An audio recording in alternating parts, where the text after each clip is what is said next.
Boom, we are back. That's right. Ebony and Ivory podcast 195. We're on the road to 200. It's a slow road because we've been busy guys, but bullish Bitcoin banter and bullshit is here, brought to you by Mr. Allin, aka the $1 Trillion Man, and myself, Sir Neverlook, aka the Excellence of Execution. Regular viewers and listeners will remember that there's usually three of us. There's no point in saying four. The four Bs has never been the four Bs.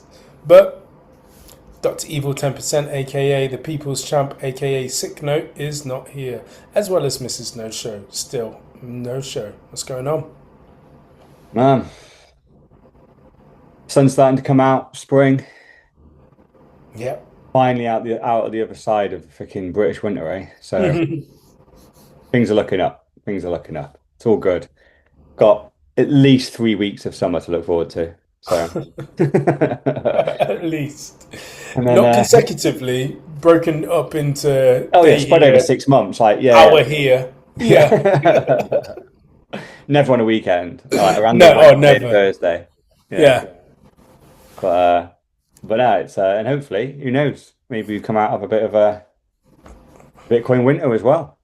We had some nice pumps the other day. We've been hovering around 50k roughly, and now we're probably hovering around 55. Yeah. So, 10%, 10% in Bitcoin land is who gives a shit, but I'll take 10%.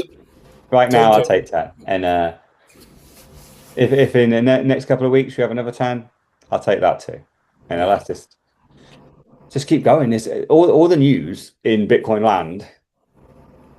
Weirdly, it's like everything is positive, really. But then there's a couple of overriding negative stories that are complete bollocks and have no impact on Bitcoin, which I can only assume is the reason why we're not just rocketing up right now, because the world's just continuing to go crazier. The messiah that was Donald Trump, that was supposed to drain the swamp and change everything, clearly has done the exact opposite. We've got wars, and have you seen the latest thing that came out literally today? All the tariffs, right? Yeah. You've got massive tariffs, didn't he, on imports into America when he came in? It billions and billions, right? Apparently, it's like over 100 billion worth of tariffs were paid, right, by the companies that were importing goods from China or Europe or wherever.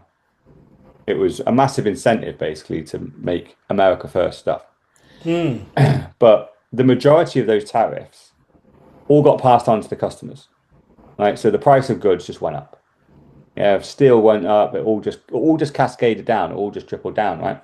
So that 100 billion was paid for by the companies, but then they recouped that from the people. Yep.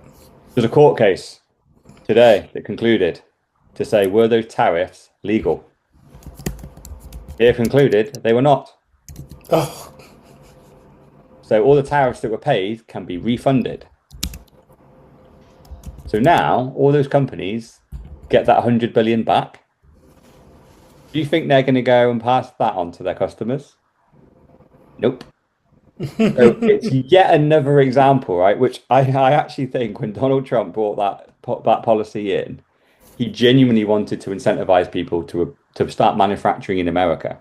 But that was Donald Trump pre getting in, right? He was pro Bitcoin, going to do the strategical Bitcoin reserve. There was a whole host of things he was going to do, right? No capital gains on Bitcoin because it was going to become a currency. It wasn't going to be seen as an asset anymore, going to be seen as money. So it's not a trade. All these really cool things, as well as obviously no wars and no tax increases and all this type of stuff, right? And to be America first. So the tariffs were kind of part of that. And obviously, as a Bitcoiner, I don't really like governments getting involved in tariffs and all that kind of bollocks. But even if I kind of go into fiat land and go, let's pretend I'm a normal person for a minute, not a crazy freaking Bitcoin guy that I am, can I see what he's trying to do? And I go, yeah, I can. If I steel man his argument, I can see it. But he's obviously, someone's got to him, right? And they've just it's just another punch in the teeth for anybody that thought he was trying to help the everyday man. Because basically the whole of America paid over 100 billion worth of tariffs to incentivize building America first, but they only did it for like a year or two, which means no manufacturing in America would have started yet because it takes like a decade or two to build that kind of infrastructure up, right? Yeah. All people have been doing is paying more to China, right? Or at least when the products from China come through, more to the government. For their cheap Chinese products, they have paid a premium to have Chinese products. It's still cheaper than building it in America. So didn't really care, I don't think. They just had to pass on the cost to their customers. So now customers are paid 100 billion. The companies have now had a refund. They've had a huge tax rebate. So what's happened when you really like zoom out? The everyday man's been screwed once Another again. 100 billion from the everyday man goes straight into the pockets, these huge corporations that Once just buy all again. their shit from China and sell it to you for a premium. And that's just today's news, man. That's today. Yeah. Yeah. That is April 21st we're recording this. And yeah. So I can't believe that there's and I think that the people that did support Trump, I do think there's a little bit I think they're potential Bitcoiners because you've picked a candidate there that is very different, very hated. Everyone says he's, the worst guy under the sun, right? But I think if you can see through that and you just go, well, look at the policies that Trump had and look at the policies that Kamala Harris had. Mm. Just take away personality and all that. And people obviously then go, you can't take away the personality because he's a rapist, misogynistic, racist, and all that stuff. And you just go, all right, but they're all freaking baby eating pedophiles anyway. So let's not make this a personality contest. But let's just look at the policies, and it's like if you take the names away and go what policy do I vote for? It would have been Trump. And I Yep. think it takes a critical thinker to get to that point. Obviously, there's some people that were like, "Oh no, I'm going to vote for him because he's a racist, rapist." It's like, okay, right, you're not my demographic of person, right? Yeah. You can fuck off. But I think the majority of people that voted for him because they thought he had better policies than other people. And the fact that he's just giving them all the middle finger now, just going, yeah, I didn't do any of the things I said I was going to do. And even the thing that I said I was going to do, they're getting reversed, like a year or two later. And we're giving all the But that's profit. standard politician. Yeah. So you just Very rarely, if ever, do they actually do the things that they vetoed for in terms of saying, like, okay, I'm going to do this, this, and this. yeah. But it's like, this was meant to be the guy that's different, right? And obviously, you always sound a little bit crazy when you go, this time it's different, where it's literally happened 100 times in a row where it wasn't different. You're like, no, but this time it's different now. Oh, fuck, it wasn't different, was it? But I just think we should have a lot more Bitcoiners. We really should, because there's a lot of critical thinking people there that voted for him. They've been fucked over yet again. Yeah. Like, come find your people, man. And it isn't in the political space, it's in the money space. Don't fight for different people with different color ties. Doesn't make any fucking difference. Like, you can't get a candidate that's any more different than Donald Trump, right, compared to the rest of them. And he got turned in to the same. So just opt out, I think they find come up Bitcoin. against the system, though. So I feel like they probably want to do certain things and then realize, fuck, like, I can't do X, Y, and Z. Therefore, I may as well make myself happy and those around me happy, and collect as I am and collect on along the way, and just do it that way. They just because certain things they don't have the power to do. But yeah, there's a lot that I honestly do think there should be a lot of political people that feel homeless across the globe right now. I think Mm, once you start feeling like that kind of desperation and the look and the search for something that's just solid, something that after you verified it, you can trust it. yeah, Because there's so much on this planet right now that if you just bury your head in the sand and go la la la, a lot of these things, you just go, it doesn't feel right, but I'm not even going to look. I'm just going to assume what they're saying is what is happening. La la Yeah. la. Yeah, yeah, yeah. And it's like the dog, isn't it? When he's sat in his house sipping his tea, saying this is Tipping, fine, and it's and it's fire everywhere. yeah. It's like, I mean, that's what the majority of people do. Like, this is fine.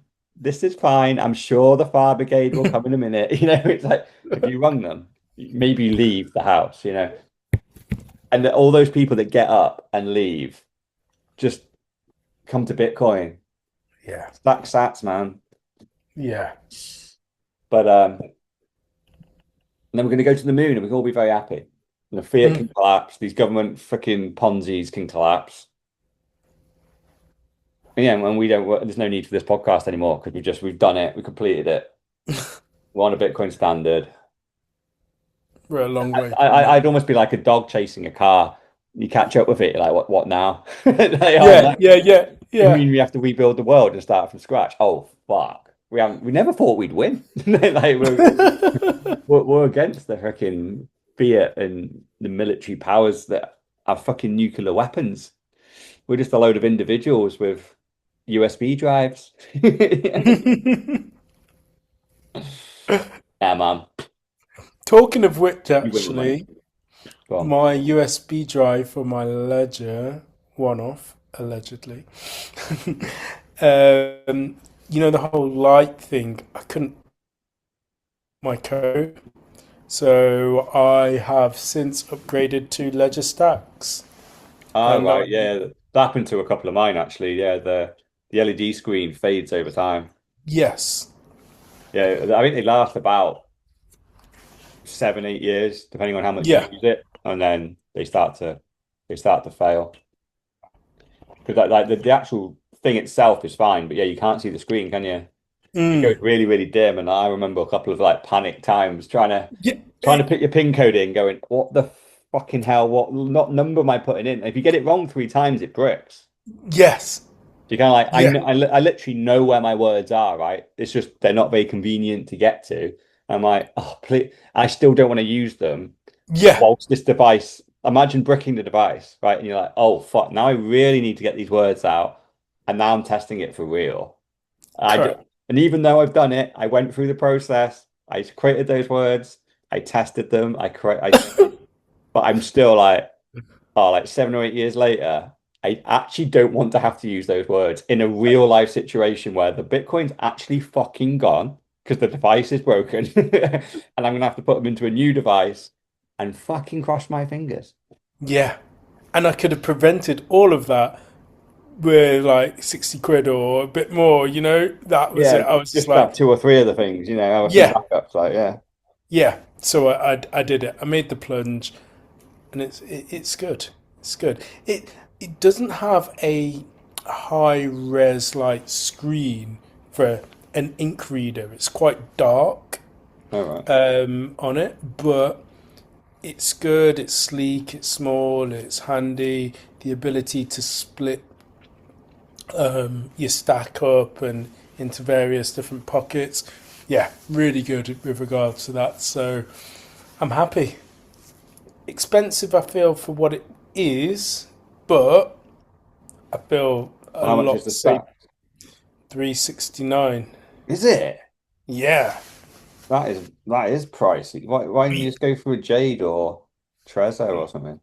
Again, creature of habit now, because I actually do have the Jade wallets, have them all. Like, I've got 3 Jade wallets, and I'm like, I just couldn't make the move away from Oh my God. Ledger. Yeah, No way, man. Bitcoin OG.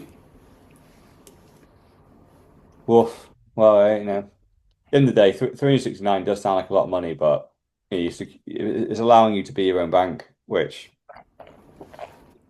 if that was gold or something and you had to build a safe and put a door on it and pay someone to stand there with a gun, Yeah, it cost you a bit more than 369 quid. exactly. And Yeah. that's what I was thinking. Like, given the value of everything, I was just like, it's a drop in the ocean, really, isn't it? Because you Yeah. would pay that 10 times and more if it was gone. So I was just like, go on, off you go. And they had an offer on. So previously Jesus. you would get That's with the offer. no, Fucking hell. yeah, no, that's with the offer. So previously the offer was if you are upgrading from your old ledger to a new ledger, you would get 20% off. All right. Fair enough. You have to So send it's in your just old one or something. no. They used to give you a code when you're on Ledger Live, and then from there, if you use that code, then you would be able to purchase it All directly right. from Ledger. So that has now gone, and that 20% is actually now being given to you in Bitcoin. So I got $80 worth of Bitcoin. All right. Yeah. So that is the reward for sticking with Ledger. So yes, it's $80 today, but as we know, that will go down in purchasing power. But ultimately, I mean, I've made an increase from when I actually got that to what it is right now, because I bought it a couple of weeks ago. So essentially, it could be a free device should Bitcoin go parabolic once again. Yeah, no, I actually quite like the fact that they almost force you to buy $80 of Bitcoin. Yeah. Because you could obviously get that money back just by selling it and then going, I've Yes. got my £80 in my bank account instead. But Yeah. I'll just leave uh, it on the. Yeah, I'll just leave it in my stack. you leave it a year and that's a free ledger, isn't it? Yeah. Yeah. No, nice one. Um, Sweet. Should we Right. get on with the proper stories Yeah, now? yeah, yeah. Let's do it. So our first one's one of the FUD stories that I hinted to at the beginning. Because like I said, like Bitcoin's so positive at the moment, but I think I'm drawn to the negative stories because it's just like I think that's more interesting. But everybody's adopting Bitcoin right now. Literally everybody. JP Morgan, freaking the UK, just every financial institution you can think of is just bringing in, it's launching Bitcoin. But we do have this quantum FUD. So Mm. quantum computing has been doing the rounds, and cypherpunk Jameson Lopp and other Bitcoin developers proposed BIP361 to freeze quantum vulnerable wallets. This could lock dormant Bitcoin like Satoshi Nakamoto's 1.1 million coins, now worth 74 billion, before quantum computers can steal them. So, in essence, what you're saying is quantum computing is imminent, and by imminent, they're basically going anything between 5 to 10 years away. Which, by Yeah. the way, I think is a hugely optimistic. I don't think quantum computing is even a thing, personally. I mean, it's just a theory. It will never happen. But let's just go on best case scenario. Let's steel man their argument. It happens in the next 5 to 10 years. What you're saying is instead of letting quantum computing happen and just happen, some of the older wallets addresses in Bitcoin don't have the upgrades on them. And it's specifically Taproot.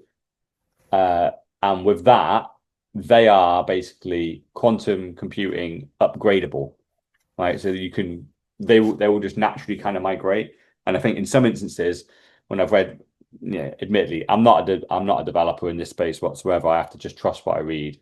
But as you go down, you go basically if you've got a wallet that's been created in the last 5, 6 years, you're essentially already quantum computing safe. And Mm. and any upgrades that happen to the network will just naturally flow in to that wallet. You'll just be automatically safe. But if you've got an OG wallet that dates basically 12 years before that, you're not. So there's a huge amount of Bitcoin that has been sat dormant for 12 years plus. Yeah. And so instead of just waiting for whoever gets the quantum computing working first, if they point it to Bitcoin, they're going to steal, billions and billions of dollars worth of Bitcoin and suddenly just get it for free. So this proposal was going, well, before they can, if there were a load of wallets that we just know won't upgrade on very, very old versions of Bitcoin, just freeze the money. So basically that would mean if Satoshi was to wake up one day and try and access his coins, whether it be tomorrow or in 100 years' time, that Bitcoin essentially wouldn't exist. It'd be frozen in the wallet and you couldn't send it out, you couldn't spend it, couldn't do anything with it. It's just stuck.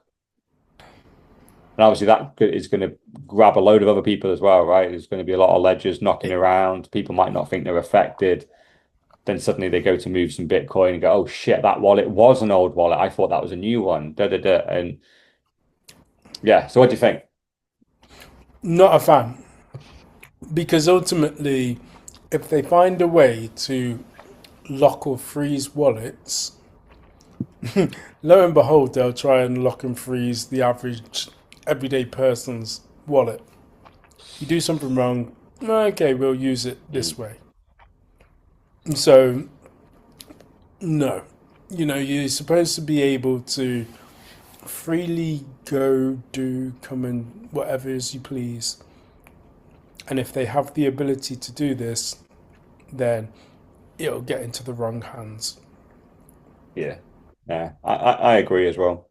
It's one of them where number one, I don't think quantum's a risk, but let's just assume for the sake of this discussion that it is. Sorry to interrupt you, Yeah, go on. but I always find it funny and fascinating at the same time whenever quantum computing is brought up. It's immediately associated with Bitcoin. Yeah, Nobody ever thinks about everything else or all the other chaos that quantum computing would actually do. But it's like, so you're admitting that if quantum computing was a thing, the first thing that it would go for is this magic internet money that you don't believe in. Or it fascinates me that nobody thinks like the banking, internet, security, just normal, like everything would be disrupted. yeah, And equally, on the flip side of things, if we're at the stage that we are to make quantum computers, we would equally be making Bitcoin and the network even safer as well. So it works in hand and in parallel. If that's being upgraded and enhanced, then the same people or the same thing would be happening to the network too. yeah. Do you know, I watched a very short clip of a podcast where someone was shitting on Bitcoin and shitting on pretty much the argument you just said there, right? Which is, yeah, our defense is on quantum computing. Oh, they're not going to come for Bitcoin first. What about the rest of the world? And their argument was, no, they would come for Bitcoin first because of its essential values, where there are no chargebacks, there are no undos. So if you get Satoshi's coins, they are yours now. Right, you do have them. You can't just Mm, go, oh, we'll roll that back because that wasn't fair. We've upgraded the wallets now. Whereas in the banking world, it would be chaos if they didn't know it was coming, right? I think they'd have to switch all our bank accounts off, and it would be absolute chaos if they did that, right? Because suddenly now, how yeah, does everyone pay their bills? How does anyone eat? And then you're going to be sat there waiting for Barclays, HSBC, Lloyds, and all that to suddenly get their quantum computing secure freaking banking services. And oh my God, it took them 20 years to build a shitty app that barely worked with yeah. their existing finance, right? It's only in the last couple of years, really, where I think I can actually trust my banking app. Imagine if they had to upgrade that and make it quantum computing safe, and by that, it's not just the app, it's all their infrastructure, everything. Everything. And having worked with the banks myself, they are still working on 1980s tech. Nearly Correct. every system they run somewhere, it will touch a computer that was built in the 1980s, and Correct. nobody knows how it works. It just does its thing, and they just fucking leave it in the corner praying. And there's a couple of old crusty guys that knock around it that all look like little fucking wizards that whenever like something goes wrong, they just go in, fix it, and come back out again. Um, they ain't upgrading that thing to quantum computing secure. It's just not happening. And obviously, every single piece of your infrastructure needs to be secure. Otherwise, it just walks straight in that route, and then once it's in, it's in. But but yeah, I was even having a debate with someone on Twitter the other day, and they were like, "Oh, if the electricity goes off, your Bitcoin's not going to work."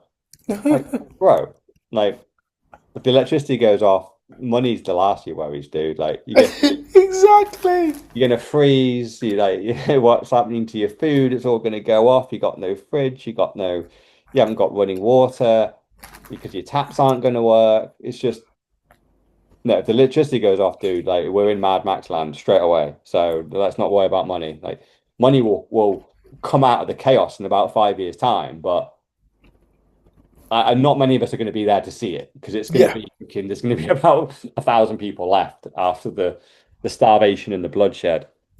So yeah, so that was the counter argument though that they would come for Bitcoin because it's non-reversible, so that's the first thing that would get attacked. But obviously, then the counterclaim to that would be is that we have the best cybersecurity people in the world working on Bitcoin. So Correct. if any system is going to get updated quickly and first, it would be Bitcoin. And Yeah. quantum computing is even the most bullish people on Bitcoin say it's 5 years away.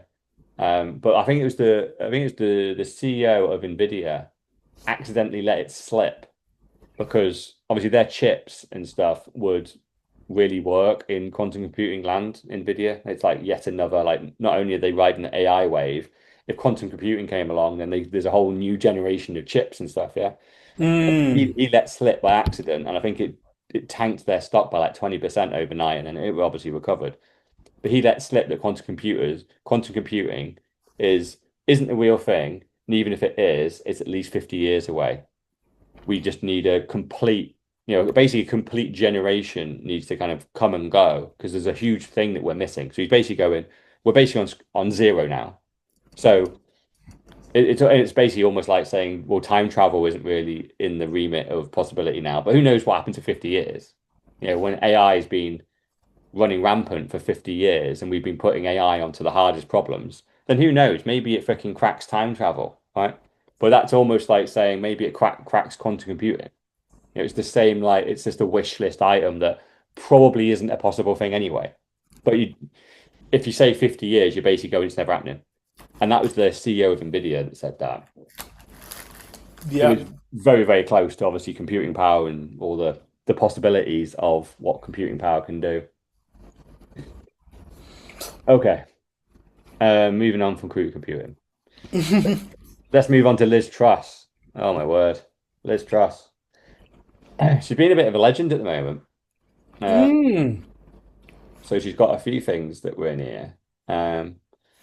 So here she is. And if anyone doesn't know, Um, she's probably one of if the you most missed hated. the, we'll go back to JP Morgan or What's that?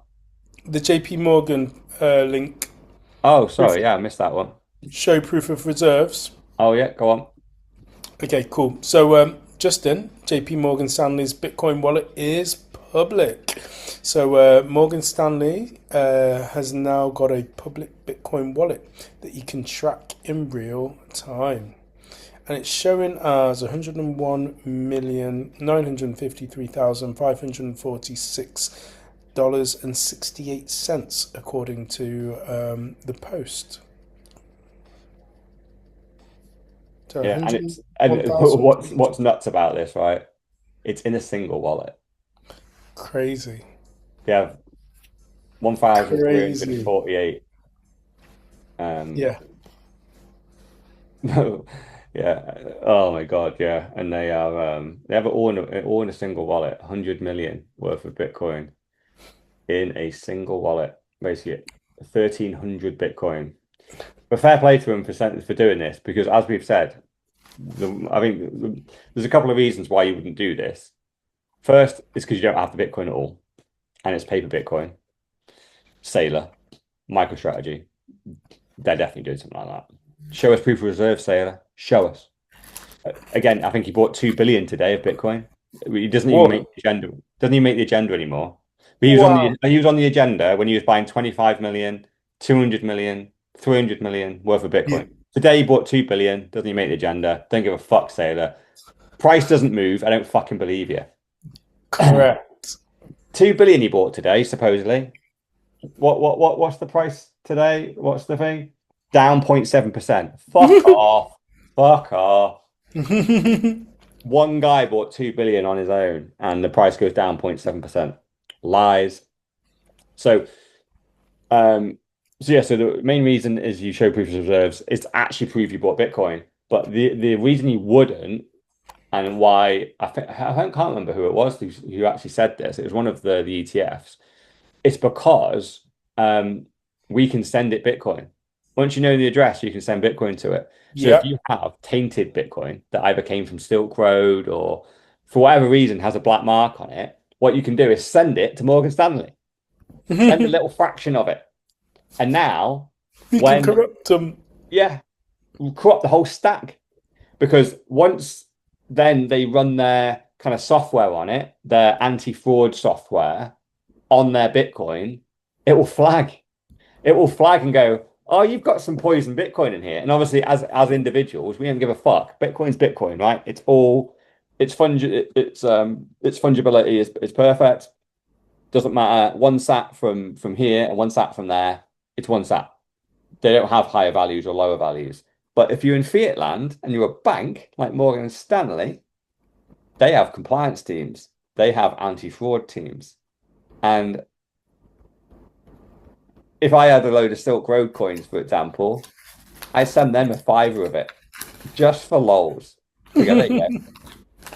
I've just poisoned your whole 100 million stack with £5 worth of Silk Road Bitcoin, right? So now every single time your compliance team run their little check on the authenticity of the Bitcoin that they have, it will just go, there'll be a nasty little alert at the end to go, there's £5 worth of Silk Road Bitcoin in here. And it's just going to piss them off. Now, if lots of people do it and it's happening every day, they'll just go, you know what, we're gonna have to move it wallets and not tell anyone what wallet it's in now because we can't have too many fraud flags on our own freaking holdings of Bitcoin. It's interesting, isn't it? Yeah, they did it for good and transparency, but of course, I'd have we to can't behave. I'd have to look up the wallet. I haven't looked it up because I remember one of the ETFs did do proof of reserves, and then I looked up the wallet, and there was a load of little small transactions, like 69 sats has been sent constantly. Yeah. You know, everyone was just sending him 69 sats, and it's like, oh man. Because it just messes up your accounting as well, because Yeah. you've obviously got customers that have paid, you know, your 100 million, and then you're just gonna have like an extra £200 like of money that's not accounted for. And so when the auditors come in and go, "What? Why have you got £200 more Bitcoin than you say you have?" And it's like, because fucking morons on the internet keep sending us 3p worth of Bitcoin each, and it's like Yeah. actually added up to 200 quid now. But we haven't got our accounting wrong. It's just they keep sending us money for no reason. It's like for the memes, you know, and guarantee the auditor will be like, "Well, I'm marking you down for that." Because it should tie up exactly and it doesn't. So because they won't get it, they won't go, why would people send you money for free? Like that never happens in normal bank accounts. Yeah. HSBC's bank account is public. The government's bank account is public. People don't send them money for lols. You're like, oh, you haven't met Bitcoiners, have you? Like we do a lot of things for lols. Well, especially when it comes to fucking around with a bank. Like if we have the opportunity to fuck a bank up, we'll fuck them up. They fucked us our entire lives, so we get to fuck them a little bit. At least once. But yeah, but I must admit, fair play to them. I love it. I love the fact that they've done it. Yeah, they've got 100 million there. Proof of reserves, that 1,300 Bitcoin is in that wallet. Fair play. But also, let's not forget that this is the same Jamie Dimon who thought that, who didn't want anything to do with Bitcoin. Is he the is it? I thought it was JP Morgan, not Morgan Stanley. I'm Who's he? sure Jamie Dimon. JP Morgan. Yeah? Yeah, I don't know that. Who's the CEO of Morgan Stanley? I doubt I even know. Yeah, Ted Pick. No. Should I do the thing? Do it. Is he? On Epstein Island. Mentioned. No. Is he a blue? I.e. with a J. Oh, is he? Apparently no. Oh, Although the AI seems like to be slightly, it's Bias. like there's no public records that say it. And you're like, what about the Ah. non-public records? You know, it does say, whilst many Wall Street firms have Jewish CEOs, public records do not identify Ted Pick as Jewish. All right, fine. We'll take the L on that one. But and who knows? Maybe that's why Morgan Stanley are playing more by the rules and they are showing proof of reserves. So Hmm. maybe they're not going to be in here to play games. I doubt it very much, but it will. Because in reality, it's like we still don't care about this, right? It's still you're giving up custody. You're trusting Morgan Stanley with your Bitcoin. Don't do that. Obviously, if you've got a pension fund and ISAs and all that type of stuff, you want to take advantage of stuff. It's good. Like straight away now, Morgan Stanley will probably be top of my list because if the fiat system all comes crashing down, at least I know Morgan Stanley have the Bitcoin there. So if Bitcoin rockets up and I kind of want to go and go, right, I want my pension out of this or whatever, I want my ISA back. Hmm. There's a chance Morgan Stanley give it you. It's probably still Yes. fairly fucking unlikely, but at least they had the Bitcoin. So in theory, they could give it you. The Yeah. others, I'd be amazed if they have the amount of Bitcoin that they say they have, like more than 10 or 20%. I reckon they're very, very light. And they're just printing paper Bitcoin and just saying that their You customers got it. bought it. It's like, trust me, bro. And what do you think that? And then doing what with that money though? Where's that money then going that On that, people are depositing? where all the fucking elitist money goes to, fucking private islands, champagne, Hmm. prostitutes, fucking having a good fucking time, aren't they? On Yeah. your pension fund. Yeah. And then at some point, you come to take that pension and it ain't there. Yeah. Um, anyway, let's get back to Liz Truss, eh? By the way, we can hear the rustling. Oh, Like you're being, going back to the yeah. That's me and the it's like being in wrestling. it's like being in the cinema of that person and behind you, like, shut the fuck up. So yeah, so we got Bitcoin. So straight away, Bitcoin will be a key part of the British counter-revolution. Come to CPAP to find out more, book your tickets. Da, da, da. So here's an event, right, that she's starting. Is she just trying to jump on the whole Bitcoin bandwagon, do you think? She might be. And then trying to get votes again? It, But I just yeah, don't feel like the UK is big enough or understands it enough to warrant going down that route right now. Like, that's why I actually think it could be more genuine. I don't think in any I don't see there's any form of the future that has Liz Truss in any political position of power at all. mm, Because like she got reputationally ruined yeah, when she became prime minister for like, what was it, 9 days or something? And yes, like I didn't even follow this stuff. And I remember going around to like my mum and dad's house, and even they were telling me how bad she was. yeah, So I was just like, my parents don't often have political opinions and don't often speak bad about people. They hated Liz Truss. And wow, I was like, I need to dig into this woman because there's a reason why she's being blamed for the entire economy being in the shitter. And she was in power for 9 days. How much damage can you do in 9 days? And then you read the reports, you're like, oh, she did this, she did this. I'm like, yeah, that's all. There's always it's like when yeah, someone gets fired from a job and they're like, oh, this is the reason. You're like, ah, fuck off. That was happening anyway. yeah, It's yeah, almost like the Titanic's going down, but there's a little bit of the ship left, and she becomes the captain, and it's like she sank the ship. You know, and just as yeah. the final bit goes under the water, nah, no, she tried to save the ship just at the end. There was four guys before that were captain that fucking put the ship in the water, and so ever since I've dug into her, I was like, I half felt sorry for her, going, I wonder what's really happening here, because obviously as a Bitcoin, I'm like, the economy's in the shitter because they're printing money out of thin air. It doesn't Mm, matter what the prime minister does, unless they are stopping the money printer, it's going to continue to get worse. So what did Liz do? Did Liz print a fuck ton of money or what? And it's like, oh no, apparently did some deal or some foreign policy, like blah blah blah. Who cares? So in the coming years, I've been following her a little bit. She's very outspoken and basically going, Yeah. politics is a sham. We go into meetings where we're meant to be discussing a topic, but when you sit down as the Prime Minister, the conclusion and the action's already written for you. It's just a show.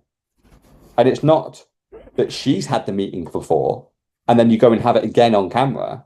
It's like, no, this is the first time I'm having the meeting, but the meeting's already been done. And I have the actions and the conclusion. So it's just like she reads her introduction, throws it out for comment. Everyone reads their bullet points, says them, and when at a certain time, when it's getting close to the end of the meeting, she then just butts in again, and you read your conclusion. It's a sham. Like her and Dominic Cummings have really exposed the fact that, just what everybody largely that's ever looked into this already knows is the fact that our politicians aren't elected and doing their following and executing on their policies. They're just a load of puppets that go in to be like, yeah, you're Prime Minister now. That means you get to read this part. You got the good part. You get to read the conclusion. It's like, I'm not meant to be acting, reading the part. I'm meant to be making the fucking decision in this meeting. And she was angry about that, which is why she got kicked out very quick. So another thing. So I liked her first tweet on that. She got an event. Then I also like this. This came out yesterday. So there's a whole post here from Simon French, whoever this fucking dude is. Basically talking about UK inflation in energy, land, capital markets, assessors, governments, whatever. But her like response to this is another article about inflation with no mention of the money supply. Until this country rids itself of the Keynesian consensus, we are doomed to currency debasement. You just go, what's Bitcoin? That's Bitcoin right there. You asleep? No, I'm here. You sure? Yeah. But that's it, right? It's she even mentions Keynesian economics, which obviously is the money printer. And it's very surprising to see someone like her saying this stuff. You sound like a Bitcoiner, right? It's like there's no, because all the economists will chase round why the cost of living and why energy prices is more expensive, and they'll come back with, oh, it's the fucking, what is it, the Strait of Hormuz. Yeah. It's fucking Trump tariffs. They'll pick everything out. Like it's COVID, it's Brexit, it's freaking, what else can we just it's the Ukraine war. And in reality, it's like, is anyone going to talk about the fact that we've doubled the amount of money in existence over the last 6 months? Because that'd be a big fucking reason. But it never enters the discussion. And that's what Liz basically was pointing out. It's like, why are these seemingly very intelligent people writing articles about what's happening in the UK with regards to inflation, and nobody mentions currency debasement, i.e. the money printer? They all just avoid it. They're either blind to it because they're naive, or they're paid shills that are avoiding it, and the entire article is misinformation to miseducate the population as to what the actual problem is. What do we think? I think I just don't think they're very smart and actually know themselves. And it's not until afterwards, like Liz feels the pain, she's just like, and probably just became awoken to the fact. But a lot of them, again, I always talk about this article of like why the yuppie elite, and ultimately I feel as though they go to the best schools, they've had the best education, but mentally it hurts them that they didn't find out about Bitcoin until like much later. But Liz has actually had an opportunity to be a bit different and open her mind up to something that she doesn't understand and has unwired her pre-wired brain. Mm. Yeah. Because that's the hardest part, isn't it, for all of us? It's just like, well, when we discover Bitcoin, it's like, oh, okay, so everything that I previously used to think and learn was a lie. Yes. Yeah. Yes, it was. Yeah. It, But to begin with, you're like, it can't be. can't No. be. And you fight it. I Yeah. must be wrong.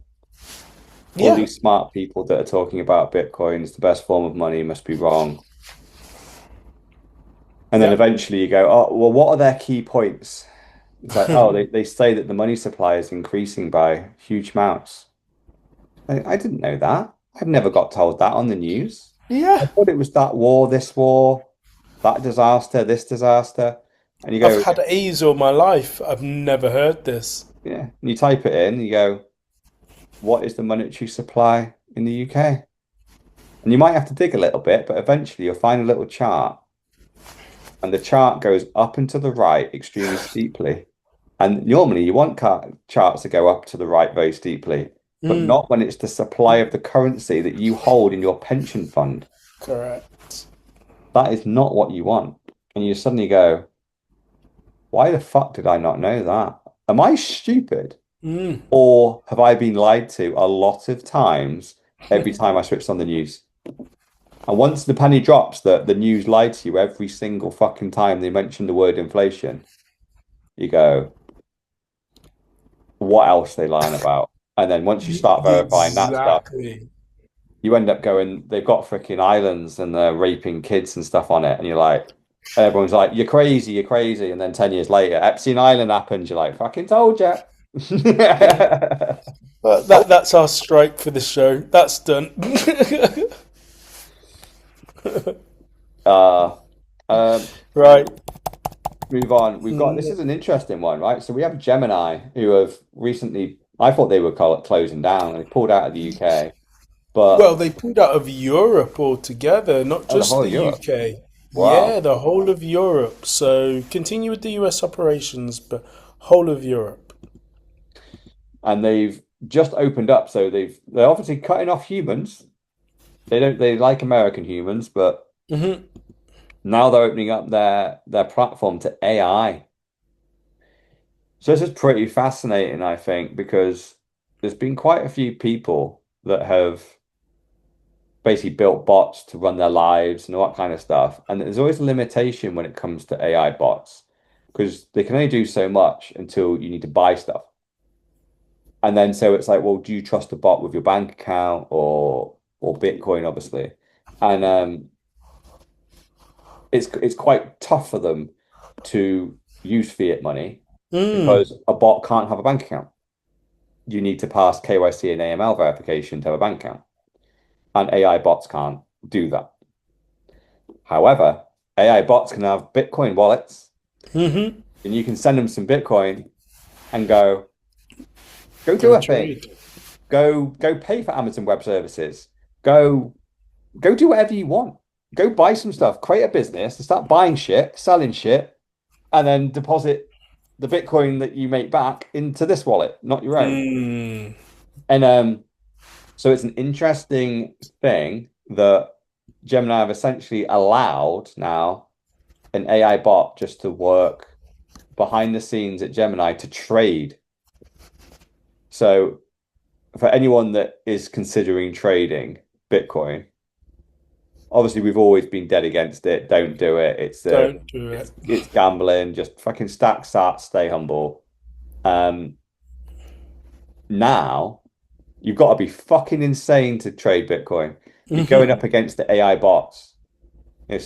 So no matter how many books on trading you've read, no matter how much you pay someone in their little paid group on their little freaking their signals, and they're like, "Oh, bro, Bitcoin's going to moon today, or it's Uh, going to dump by 3K. Get short."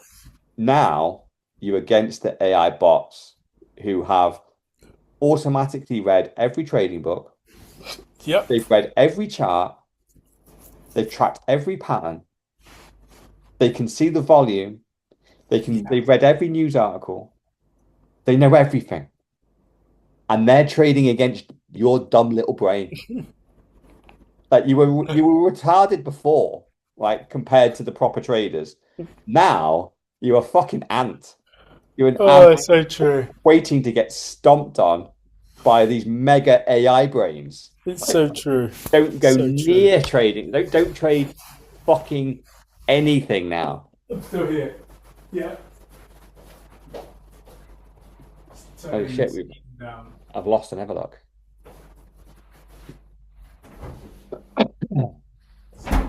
Yeah, you're right. What's going on over there? You got room service? I got, yeah. I went out to the shop before to get drinks. Oh, okay, so you just want to get a drink. Yeah. Just to piss off our listeners a little bit more. Yeah. The 3 people that have got this far already hate you now. Anyway, let's so we go from Gemini, let's go straight to Coinbase. They've got an interesting announcement that they put out yesterday. And for once it's in the UK. Well, hey. So it's in US. So crypto loans, but let's just say Bitcoin loans. Bitcoin loans in the UK, millions can now buy homes and cars without selling Bitcoin. Second largest market globally. That's interesting. How apparently Britain's the second largest market. I wouldn't have thought that. I'd have definitely said Asia is ahead of us. But 1 minute, because I haven't had time to go through the story. Second largest market. admittedly, this is just like that's the tweet. That isn't Coinbase saying that. It's the tweet. So they're probably just trying to make it sound bigger. They're saying America's number 1 and UK's number 2. I thought I it can was guarantee you India Asia's bigger. or Asia. Yeah.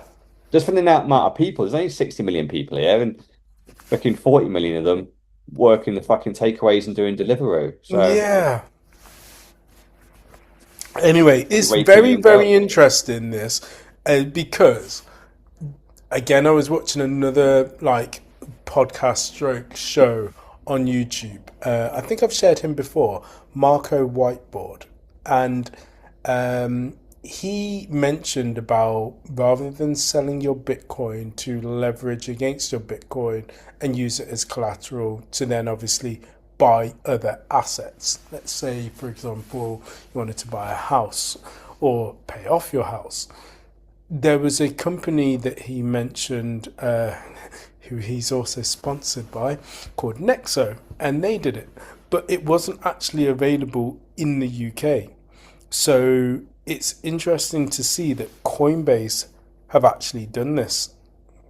Yeah, good. I must admit, it is good. I don't quite still understand how it can work for like a mortgage, right? Because obviously, if you assume number go up, then fine. But depending on the length of the term on a loan or a mortgage, you could get a high amount of defaults, right? Because just imagine you offer a load of loans out at the top of one of the cycles, and then Yep, we have 4 or 5 years of freaking bear market and pain. yep, Like all those loans could default, right? Because the people just might not pay them back. Like, who knows? So obviously it's a risk for Coinbase, but it's not necessarily a risk on the user because the user just doesn't either doesn't pay or Bitcoin continues to go up and you're more than happy to pay it back.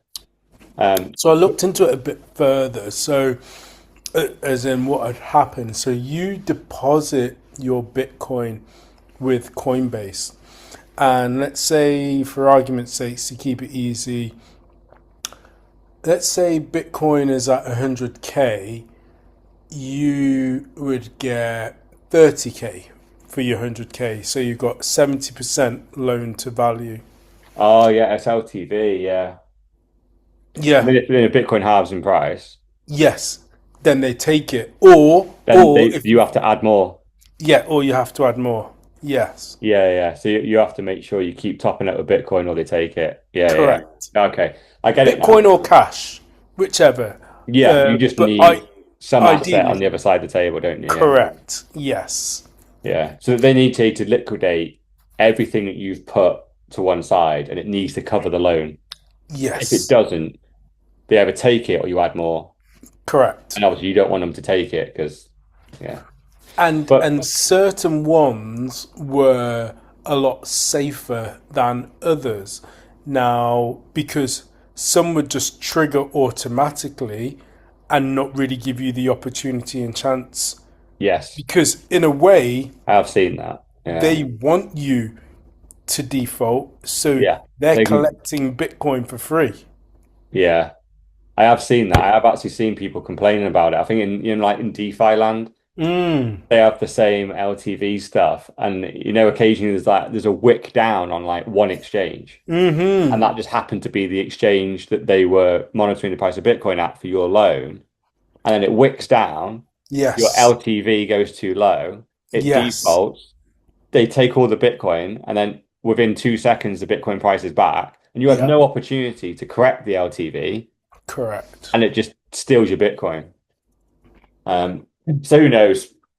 I'll never know how good these Coinbase loans are because they freaking banned me years ago. But I do like the concept of it though, because obviously this is what the rich and powerful do, isn't it? They don't I sell love the assets, they borrow concept. against them. So and I wanted to I'd have happily got a mortgage and to not sell Bitcoin, but I couldn't get one because no Yeah, one I valued absolutely. Bitcoin as collateral. So I I had to sell think the we're Bitcoin, not pay there yet. 24%, and then so that's the good thing. Like because cap gains is 24%, Mm. straight away, if you've got £100 of Bitcoin, I can't look at it like that. I have to look at it like I got £76 worth of Bitcoin. When I Mm. sell it, that's what I actually can get to keep. So if they were to loan me £100 of Bitcoin and go, oh, but you've got to pay back 110, I'm still 14 quid up because Mm. the government would have taken 26, they're only taking 10 or 24. So yeah, so even if the interest, because every time they've done stuff like this, the interest rates tend to suck. So if it was 10%, 15%, it's like, well, provided it's not 24, Yeah. because that's what I get hit with on capital gains. Um, it might be okay. You'd have to still work it out, but there's a huge amount of value in not selling that Bitcoin, still having custody of it. Because yeah, there's people like me living on a Bitcoin standard. I largely all my wealth is in Bitcoin, and my fiat money that's knocking around is minimal. So I would love to be able to do this. Yeah. I'd be able to go, all right, here's some Bitcoin, give me the fiat, and I then mean, I'll pay that back over the next couple of years, and then I'll take my Bitcoin back. if you put it into another asset, and we'll use property as the one, and you had a tenant in there paying you or used it as an Airbnb, you pay that back with the profit, and then essentially you've got the asset as well. So you've got the asset of the property, and you're not having to do anything more. Oh, you've just made Bitcoin have a passive income. Correct. All those property guys that say Bitcoin doesn't have passive income, you're like, oh, it does. Exactly. You take a loan out against it and buy property with the loan. Yeah. Yeah. Or you pick your whatever gives you a cash return back, buy Yeah. into a business, and then all of a sudden, boom, that's it. Mm. You're trying to get me into property, aren't you? Not gonna work. I'm just using it as an example. I As a good example. Yeah. need to start bringing the property dunking stories back. Put you back in your box. But yeah, I mean, that's the reason why, funnily enough, why I was looking, and it was, I wanted to loan against my current properties to pull money out to then look to get another property. And the bank and the lender that I was going to do it with, they've currently switched away from buy to let mortgages and gone into standard residential mortgages. So I would have had to have paid a early repayment fee to get out of their contract, to go in with another lender, and it just didn't make sense. The numbers didn't stack up. But it left me with a case of, fuck, I've got money in those houses. I say money. The bank would lend me money against those houses, and I can't get to it. It's just sat there. Yeah, doors being closed on little players like you. It's for Yeah, BlackRock and Vanguard only, I'm afraid. yeah. Um, all right, let's go. Let's switch gears and go to the Strait of Hormuz, which I don't know. We didn't do the story last week, but apparently they've been paying crypto slash Bitcoin, which Hmm. is kind of crazy, right? So there's the Strait of Hormuz is the little bit of water that goes past Iran that supposedly all the oil, freaking pharmaceuticals, you name it, everything seems to go down this little strait. Yeah. No one had heard about it freaking 3 weeks ago, but freaking everybody knows about it now. And what they have to do, they've started accepting crypto as payment to go through. So what's happened?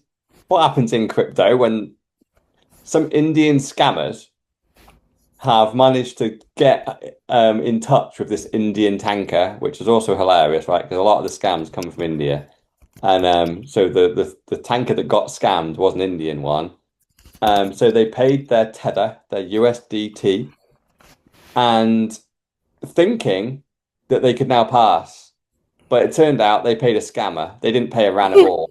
So once they start going, they start getting shot at, and there's a video of this. And the guy is absolutely shitting it. And I'll play it. It's only 13 seconds long. Stepa Navy. This is Motorangastan Marhedar. You gave me clearance to go. My name second on your list. You gave me clearance to go. You are fighting now. Let me turn back.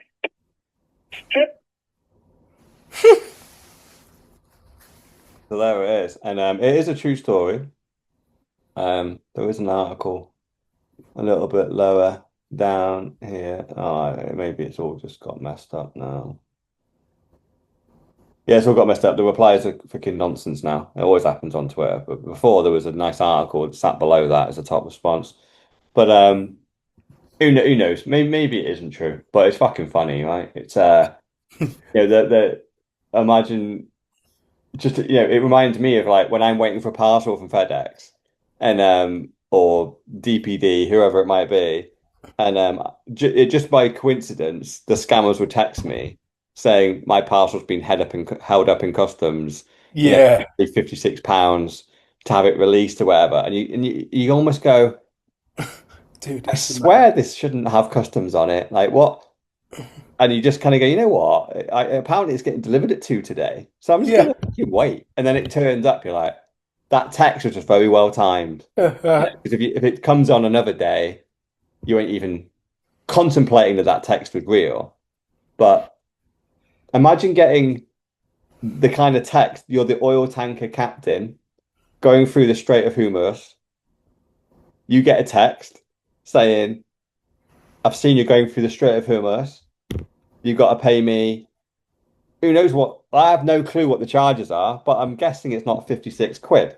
I'd imagine it's probably in the thousands, if not tens of thousands. Yeah. So they've then gone, okay, I will get my higher ups to pay you this $10,000 in tether or whatever the payment was.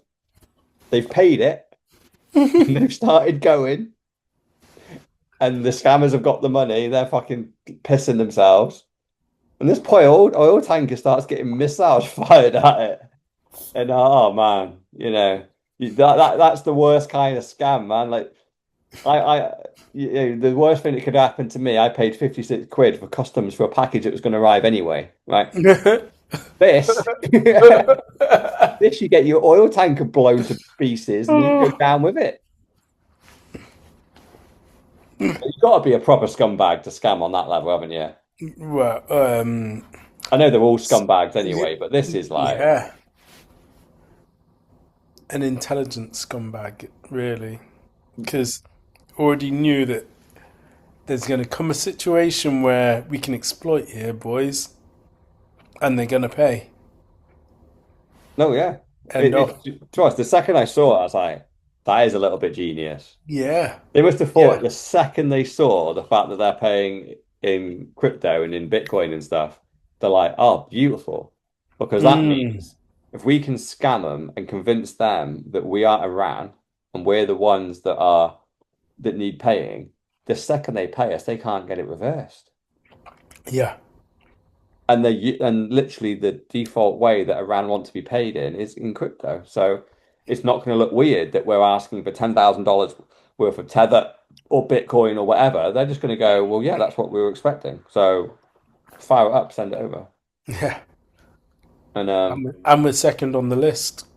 yeah, That I'd part. love to know what the email or the phone call was. Oh yeah, That part. they probably Yeah, said yeah, they're yeah, yeah. like And, looking for and you're fucking second on the firework list. display as they went through. It's like you fucking idiots. Yeah. Mhm. Oh man. All right, we're down to the silly end of the agenda now. Hopefully, for the people that get here, like these are the good stories, to be honest. Like that was a good one, and then this is another fucking. This one's come out of left field. Like, what the hell is this? So you have Gal Gadot, looking Superwoman, Pete Davidson, Casey Affleck, Isla Fisher. More A-list actors and movie people have made a movie. It's the true story, in quotations, about a guy named Craig Wright, who apparently survived a myriad of assassin attempts and was targeted for destruction by the world's most powerful and wealthiest people. And there's even been some updates here. So this Satoshi film about Bitcoin has been funded by Calvin Ayre, which suddenly makes sense because that was Craig Wright's little bum boy. But it's also got Jared Butler in it as Pete Yeah. McCormack. Fucking Pedro. That's Casey Affleck. He's gonna be Craig Wright. You got fucking Pedro, who's Jared Butler. Yeah. Gary Oldman is Adam Back. Oh, yeah. And then you got that guy who's That- Jesse Eisenberg is Brian Yes. Armstrong. Wow. Is this Like, today's modern version of what's it? Oh, the film we love. The Big Short. Yeah, The Big Short. No, this is good. This is basically goes along with the altruists. It's just it's obviously it's a passion project. And the thing is that like how much money has Calvin Ayre got? Because Yeah, these who guys knows? don't get out of bed for less than a couple of million a film, right? Minimum. So straight away you're like, there's 20 million he's dumped just to get these Easy. actors to Yeah, turn up. Then you got to make the film. yeah, You got to get all the cameras, all the film crew, all the fucking runners, the producers, the editors, the promoters. yeah. So a budget for a film with these type of cast, you're talking 100 mil. Yeah, it feels big. And he's going to spend 100 mil on trying to make Craig Wright a hero after he's already been clowned on. It needs to be, like, we need to say this more often, obviously. He's the only person on the planet that has been proven in a court of law who isn't Satoshi. He's the only person we know isn't Satoshi. Everybody else might be Satoshi. Craig Wright 100% is not. I mean, the tax breaks aren't gonna add up. I'm trying to think. I'm That's a trying good to call, think though. of, Yeah, it could be a tax write-off. yeah, it's a tax write-off. Or I'm trying to think what are the reasons to do this, and it could be something as simple as that, or it's not your standard A to B answer. It's bizarre, though, isn't it? Because Yeah. if I was making a film like this, maybe get one of these actors. Yes, This is like The Big Short, like you said. It's Yeah. an all-star cast. it's an all-star cast. Everywhere you look, like A-lister, A-lister, A-lister. Like even the guy that turns up for like 20 minutes and he's gone again. A-lister.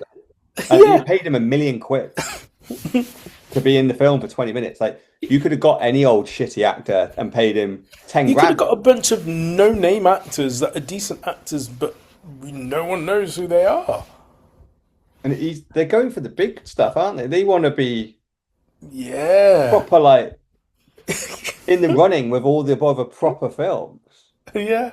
And That's the why I annoying say thing it's is they're today's obviously using real Big people, Short. but the entire storyline is going to be 100% fictional.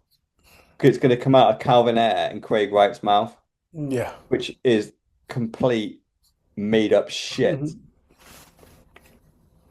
It is the modern day Big Short, But not true. but not true. This is Yeah. all, Yeah. With it's all that, nonsense. yeah. And what's worrying is I've seen different titles for this. And like the second tweet, they called it the Satoshi film. But in the first one, it's called the Bitcoin film. You better not call this like anything with the word Bitcoin in it. Yeah. Dangerous. Because it's like, I know Craig Wright was being chased by the government at one point. It wasn't because for any like interesting reasons, it was just tax evasion. He had to leave Australia because he hadn't paid his taxes. So he fled to the UK and like just tried to fight them in court. And because he was so arrogant and just such a tosser, they ended up just raiding his house and trying to arrest him. But he'd already fled the country, turned up in the UK, and then randomly just claimed he was Satoshi. You just go, Dude. you know, obviously, and I understand why Pedro has got such an important part in it because he's the one. We were all calling him a fraud and that he's not Satoshi. And he went, I'm going to sue all of you. And Pedro just went, sue me. And then he put his name and address there. So he just went, They both needed. thank you. You've now been served. And then Yeah. the next 5 years pretty much plays out and it all gets dragged through the courts and Hodon also through the courts. And normally Craig lost. It wasn't defamation. Calling him a fraudster is perfectly legal, even in the UK law courts, which are freaking draconian as fuck. But yet you're allowed to call someone a fraud when they have been convicted of tax fraud, Craig. You've literally fled Australia due to tax fraud. Obviously, we weren't referencing that. We were calling him not Satoshi, and you're a fraudulent person claiming you are someone that you are clearly not. That is now not illegal to say either, because in a court of law, he's been proven to not be Satoshi. So it's open season on that cunt, but I can't believe he's making a film. And there's so many films coming out, isn't it? There's The Altruists. There was the documentary about which is the FTX scandal, isn't it? Which they seem to out to be positive, seem to be doing damage limitations on Sam Altman. And now you've got this one, Sam Bankman-Fried. Yeah. Yeah. Oh, not Sam Altman. Yeah, Bankman-Fried. Yeah, and Caroline. And then and obviously what was it? Dr. Evil 10% had a good point on this one, going they could leave the whole muddiness in this one. Obviously, Craig Wright has been pushing BSV as the real Bitcoin. Yeah. That could be their overriding message in that. Not that Craig is Satoshi. I think that ship has sailed. But what they might pine and push is that their shitcoin is the real Bitcoin. It's crazy. So hopefully they don't, because that'll just be another fucking 10 million people fucking confused and buying their own Bitcoin. It's like, oh, man. The amount of fucking scammers out in the world, man. Like, even when you find Bitcoin, you might end up buying the wrong one because you watched the Bitcoin film that was funded by the BSV scammers. That again might be an angle. Yeah. Where, for some whatever strange reason, they'll pay the actors a little bit and then, oh yeah, but there's all this money coming down the pipe and it's our money that they've flushed down the toilet because they haven't got the satire, the understanding of the history of what's gone on, and just like, yeah, I'm super pumped, I'm psyched, I'm ready to buy my first crypto, because that's what they call it. I'm ready to buy my first crypto. Boom, go in, bought the wrong thing, and it's too late. just need to. I've got to look up the price of BSV. I have not done this for so long. Ah, it's glorious. It's glorious. Let's have a look at this bad boy. So that's all. I think Oh yeah. just the last year, and obviously no one's even fucking talked about Bitcoin in the last year. It's gone from 42 down to 15. But all time is 400. 400 was an all-time high back in 7th of May. When was that though? What year? Oh, 21. Yeah, it's literally 2021 was the last time BSV was even slightly relevant. That's 5 years ago. 5 years ago, Bitcoin, BSV was they were trying to like be a thing by forking away from Bitcoin, and back in 2019 was the fork, and then they managed to just stumble along for 2 years with and obviously their price appreciation still is nothing compared to Bitcoin, what Bitcoin was doing during that time, but they managed to ride the wave a little bit until just even the BSVers realized no, and then it died, and then it's never come back. It's just toast. Never comes So back. dead. From 400 down, like that's a shitcoin chart, isn't it? It's just there's no cycles in there. That's just we launched, we convinced a couple of people for a couple of years, and then everybody realized it was a scam and it's over. The last thing I want to see is a freaking uptick on that after that film comes out. Oh, please. Man. Needed. And then let's end on Bonnie Rotten, all over her face. So this is a genuine advert from MicroStrategy. Stretch your limits, STRC, 11.5% paid monthly, and then they've literally got Bonnie Rotten right there. I know what's her name, Bonnie Blue. Bonnie Blue. But you weren't wrong, which is why I didn't correct you. She is rotten, yeah. And this to me, right? This is not a good sign. This is Michael Saylor's company. I don't think they've paid her. I very much doubt they've paid her. I think this is just a random image that's been created and they've shoved her in the ad. But there was also a video ad that I don't know if you saw it, but CoffeeZilla found it. Yeah, and I didn't see the article, but I know of him. Yeah, basically he found the video, and it's basically he did a whole video on the MicroStrategy and then this STRC, basically calling it a Ponzi.